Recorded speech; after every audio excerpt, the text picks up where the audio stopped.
Vamos conversar com o Gilvan Bueno, colunista do CNN Money. Bom dia, Gilvan. Que alegria.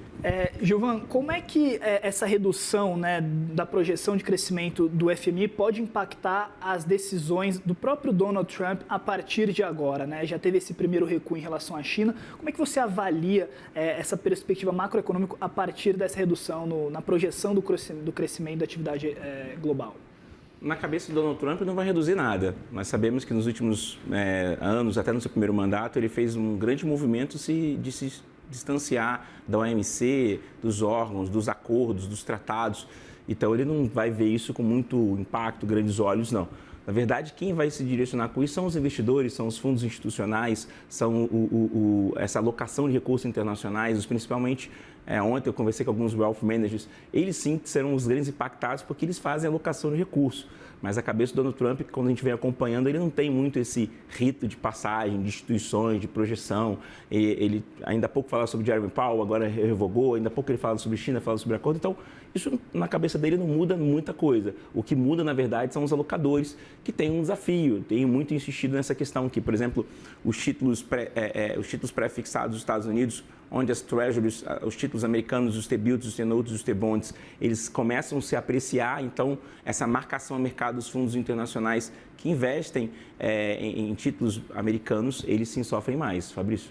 Como é que o mercado brasileiro, diante de tudo isso, então você imagina que pode se posicionar, né? E até se o governo brasileiro tem como tirar algum proveito dessa situação toda, seja na exportação de soja, de alguma outra commodity, quais ativos, assim, o mercado também pode ficar de olho? Muito boa pergunta. A gente tem assistido uma questão importante que não é o fim do excepcionalismo americano. O que é esse excepcionalismo americano? Era que quando tudo estava ruim, você fazia o flight to quality. Eu vou olhar para os Estados Unidos, os alocadores de recursos colocavam suas economias ali, e a gente tinha uma taxa de free risk, que era a taxa livre de risco, que direcionava as decisões, e a gente sempre comparava, por exemplo, commodities, títulos, bonds, tudo era comparado com essa taxa de free risk dos Estados Unidos. E durante muito tempo, essa questão do excepcionalismo americano dominou os mercados. Hoje, para você ter ideia, o mercado de ações global, 50% está alocado nos Estados Unidos. Então, sempre foi o direcionamento para esse mandato, está no excepcionalismo americano.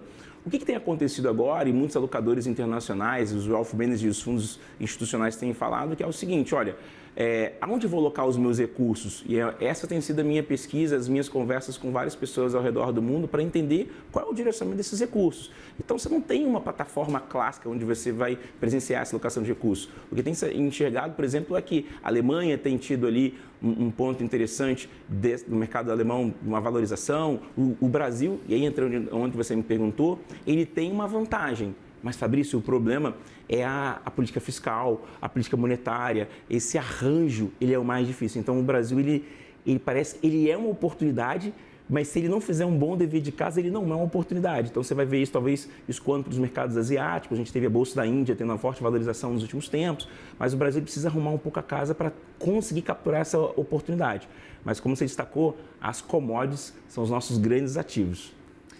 Então, com a lição de casa feita, né, com o nosso cenário interno bem resolvido, a gente pode virar, quem sabe, ter uma boa perspectiva dentro desse cenário, né?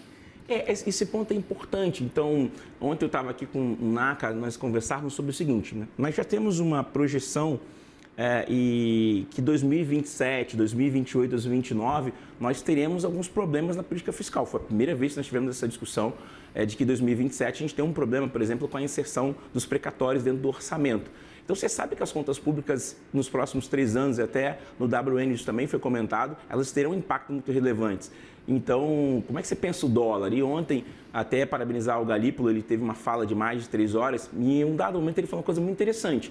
A fórmula clássica é você usar juros para controlar a inflação. Na parte de câmbio, o que você usa? Uma boa estrutura de política fiscal, monetária. Então, a preocupação é o câmbio. Então, se a gente não conseguir arrumar, caso o câmbio desanda. E o que pode ser isso, tá, Fabrício, nossa audiência? Pode ser um fiscal piorado, umas contas públicas deterioradas. E ontem o Tribunal de Contas ali já começou a olhar para isso com um pouco de ódio, falando, cara, esses gastos que vocês estão projetando não são tão bons. Então eu tenho falado que 2027, 2028, 2029 são anos que a gente pode ter uma estabilidade no câmbio muito representativa.